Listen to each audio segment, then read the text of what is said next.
Alright, so I'm making this video as a reaction to A Convicts Perspective video on Tango Blast. Rojo and Flaco both gave their opinions and labeled Tangos, specifically the Blast, as degenerates and dropouts. Now, this is wrong for several reasons.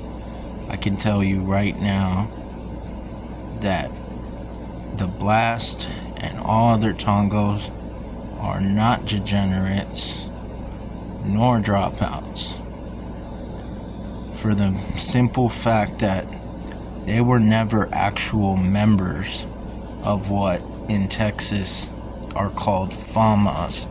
In other words, Texas Syndicate, Mexican Mafia, Barrio Azteca, Tri-City Bombers. Anything that's a blood in, blood out organization, that's not what occurred. What happened is that in the 80s in Texas prison, the building tenders were removed. These were inmate guards, where the inmates policed the prisoners. They were even allowed to pick their own punks and sell up, and there was all kinds of weird shit going on. But when they removed the building tenders, the inmate guards, is when prison gangs started forming. You had people who migrated from California, who were originally from Texas, and started the Texas Syndicate in California, now locked up in Texas prison. And what they did is they brought that Texas Syndicate gang mentality to Texas prisons. And it was the same old story as every other prison gang. One gang was oppressing the rest. The Texas Syndicate was oppressing all the other Mexicans, forcing them to do hits, do their dirty work.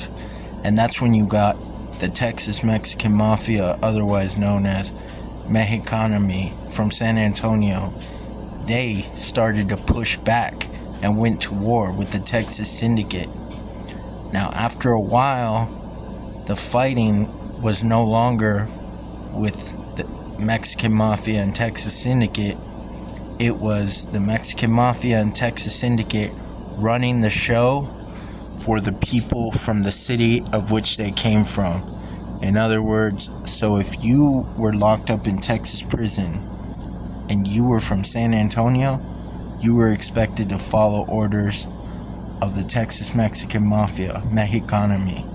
If you were from Houston and surrounding regions, what was known as Houston, you were expected to follow orders of the Texas Syndicate without question. And from Dallas, I've heard the Raza Unida, they would be oppressed by them, so on and so forth. Well, then you had the late 90s, early 2000s generation, which was kids raised on Tupac, raised on any rap you can think of, especially chopped and screwed music, Screwed Up Click, SPM before he was a chomo and all that. These kids were into swang and bang, sipping lean, jamming chopped and screwed, riding slabs, wearing gold grills, diamond grills. And what happened is, when they reached the Texas prison and the Texas Syndicate is now telling them, you gotta go stab this dude. What? Why? Because if not, I'm gonna stab you. They said, I ain't going for it. And they rebelled against the Texas Syndicate.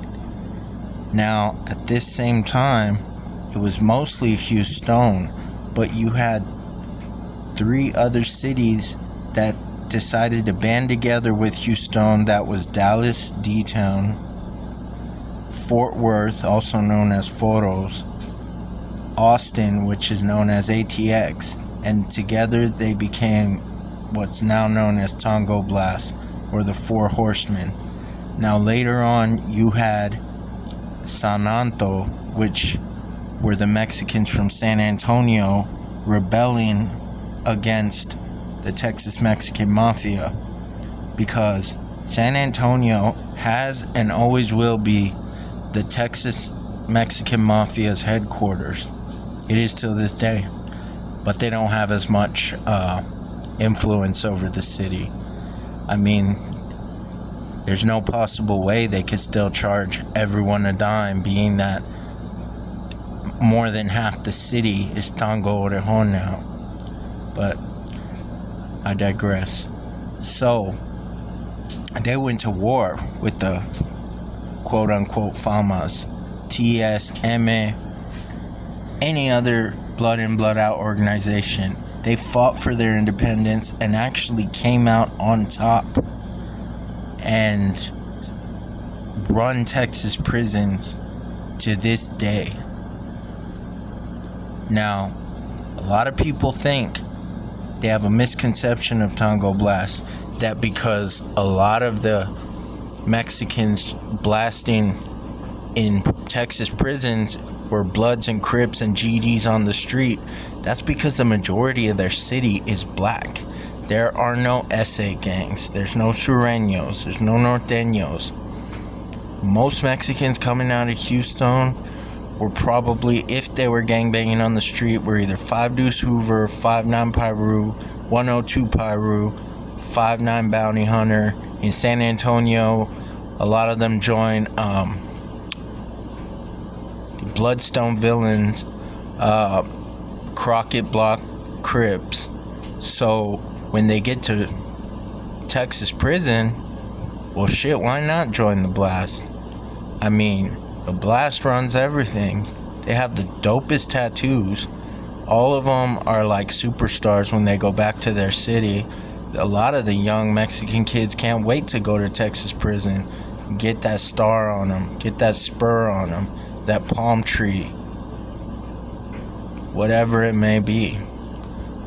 But the fact of the matter is that Tango Blast fought their independence. They said they weren't going for it, do not take orders, but they did it on mainline GP status.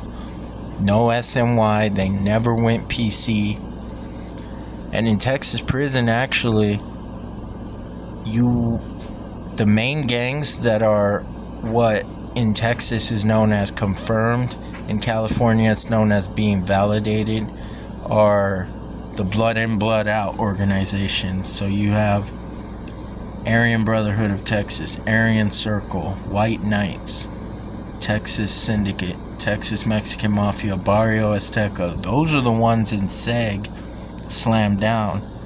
Tango Blast, for the most part, and all other respective tangos are able to walk free amongst the prisons, along with all the black gangs, aside from Mandingo Warriors, which would have been like Texas's version of Black Guerrilla Family in California. But I made this video not to disrespect Rojo and Flaco. I've actually been watching their channel for years. It's more for some clarity. And for the record, I am not a member of any tango, nor am I blasting. And if you guessed by my voice, yes, I am white. But that's a whole other story who I ran with. Leave a like and a comment and let me know below what you think.